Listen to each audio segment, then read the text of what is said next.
It's very, very concerning here when we have patients who we don't have any gauze and sterile gauze or even the capacity to operate here 4 days after a disaster.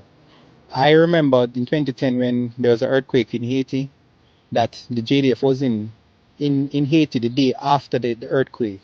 And here we are in Jamaica with a natural disaster that we know was coming for days upon days. And yet still the staff, not even the staff here, are able to get water and food as we should. Not to mention our patients who need things like sterile gauze that we run out of this morning and we can't get it.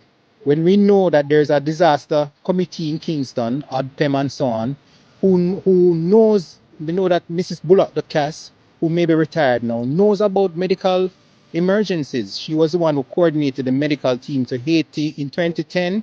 And here we are scrambling and worrying about things like sterile gauze, sterile preparation packs, sterile surgical equipments, blood, and so on. And it is, I don't think we have seen the representation from our administration and our administrative staff or even the National Disaster Preparedness Group. And this is day 4 after the storm that we have this issue down here in South. Still doing emergency surgeries.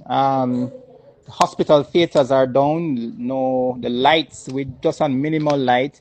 There's certainly no AC in the operating theaters. But for emergencies, we still have to do them in the heat. We did an amputation last night, and I think we had a couple of emergency C-sections.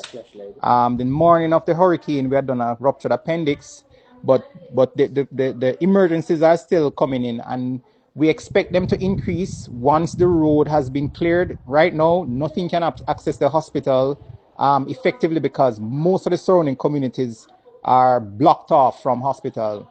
I mean, just listening to the police here, the police just told me that there are 6 bodies in one community that cannot be moved because there's still no access to those communities.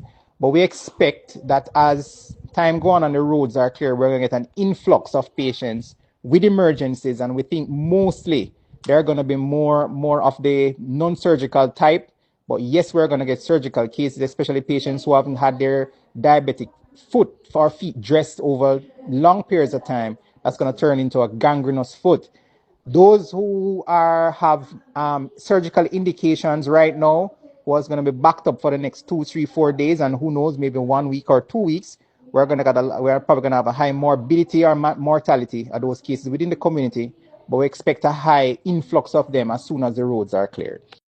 Expect the situation to get more desperate as the days go on because we have a problem on the road already with fuel.